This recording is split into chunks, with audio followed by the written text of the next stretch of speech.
Reynolds fights to be dropped from Justin Baldoni's $400 million lawsuit, claims it's just hurt feelings.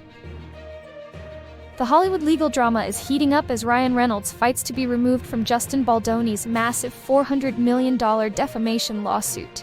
The Deadpool star argues that the case against him is baseless, insisting that his remarks about Baldoni being a predator were his personal opinion and protected under free speech. Court documents, filed Tuesday and obtained by SnapNews, reveal that Reynolds' legal team dismisses Baldoni's lawsuit as an overreaction, stating that the actor is merely upset over a movie character allegedly inspired by him in Deadpool and Wolverine. Reynolds' lawyers further argue that he has no direct involvement in the legal battle between his wife, Blake Lively, and Baldoni. Lively previously accused Baldoni of sexual harassment, prompting a legal standoff that continues to escalate. However, Baldoni claims that both Lively and Reynolds have worked behind the scenes to destroy his career, including pressuring talent agency WME to drop him. Baldoni's lawsuit also alleges that Reynolds rewrote parts of It Ends With Us, a film Baldoni directed, and even confronted him at his New York home over comments about Lively. Reynolds' legal team, however, calls the lawsuit frivolous and is confident it will be dismissed.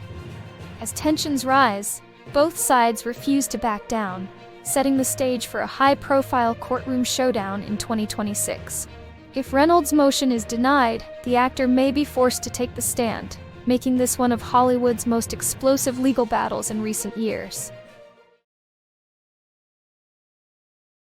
Can Disney's Snow White overcome its PR nightmares and win the box office? Disney's latest live-action remake, Snow White, has faced backlash long before its release. From casting controversies to heated debates over creative changes, the film has been at the center of cultural discussions. But despite the rocky road, can it still achieve a fairy tale ending at the box office? A storybook full of controversy. When Disney announced Rachel Zegler as Snow White, the internet erupted. Critics questioned why an actress of Colombian descent was chosen for a character historically described as having skin as white as snow. Zegler later faced additional scrutiny over her political comments, which only fueled the fire.